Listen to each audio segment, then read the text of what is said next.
All right, let's just say you've been fishing all day with the power eggs, you're catching all the fish, you decide to have more fun fishing with a fly. Power eggs are fun because you catch the fish, but fishing with a fly is actually a lot more fun because when they hit the fly, you feel it instantly, and I love that. And so for me, it's more fun. Because in Utah, with a fishing license, you can fish 2 poles. I always put power eggs on one, I do bait or something, then I'm fishing with a fly on the other one. That way you're kind of doing both at the same time. Exact same setup, except you take these weights off and put on one of these clear bubbles. You can buy any bubble you want, any kind of bobber. I don't mess around with all that expensive stuff and fancy gizmos. I get the cheapest, simplest, clear plastic bubble like this. I've been using them since I was a kid, and they just kind of open up. Very, very simple. So let me show that. First, you take the weights off, okay, of the same setup. I'm going to leave the swivel on there. I already showed you how to tie that on. So let me just get these weights off.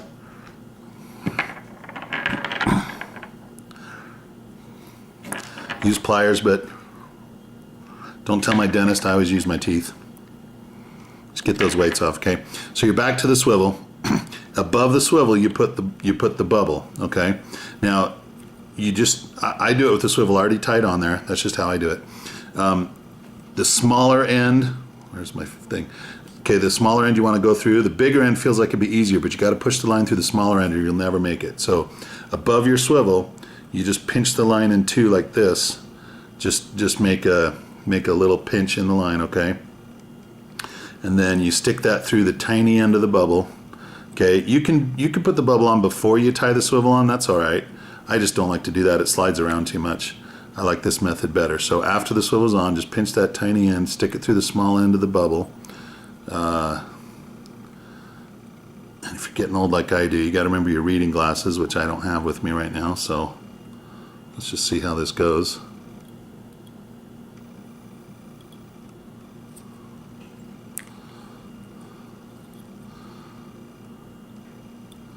Promise you, it's easier to put it through the smaller end, despite the fact that I'm making it look harder.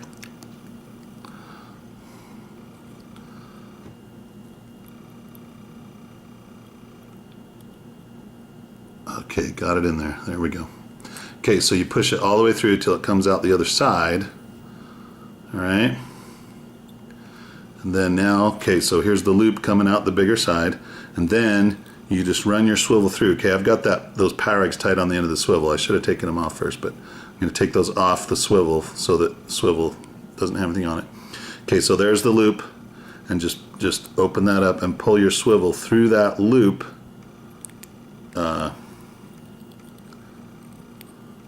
Like that, so that now your bubble is up above. It's up above your swivel like that, and it can slide around up and down. So if that bothers you, like if it's moving around a lot, you can take a little weight, just a tiny one, and put that above your bubble. I usually don't, because it just doesn't really matter that much. Okay, then you want to fill your bubble about half full of water. So you open that up.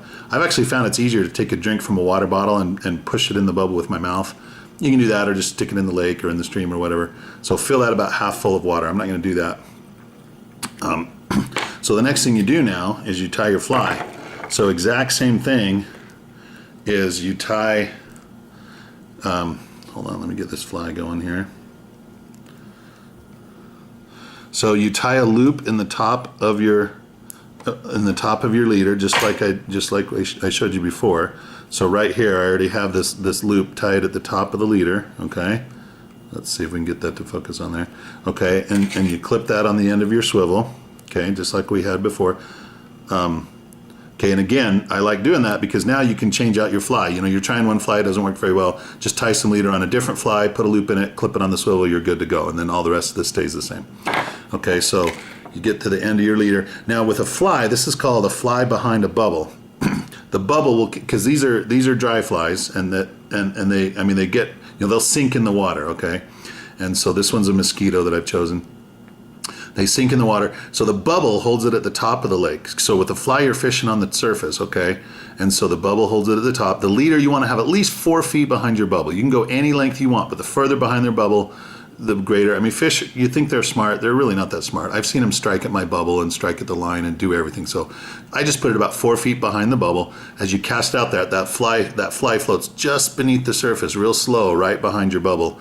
Or 4 feet behind your bubble, and that's how it works out. So same thing, you just tie a fisherman's knot on this. You get it through that eyelet. Wow, I got it on the first shot, even without my glasses. I'm getting pretty good here. Okay, so same thing again. I'll just show that fisherman's knot one more time. Very simple. Twist the fly 7 or 8 times. 3, 4. It's kind of hard. 5, 6, 7. Okay, right up by the fly is that loop that you've made out of the fishing line. So it goes through that loop, the end, and then you've made a big loop now with that. It goes through that big loop. That's all there is to it. And again, the knot is easy, but tightening it is kind of the tricky part.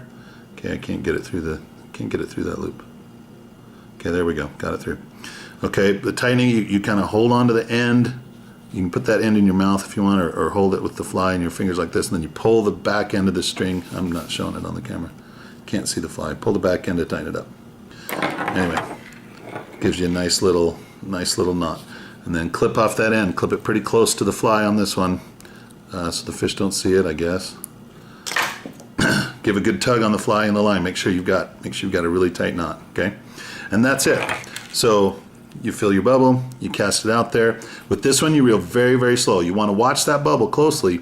If you're making a wake with your bubble, you're probably reeling it too fast.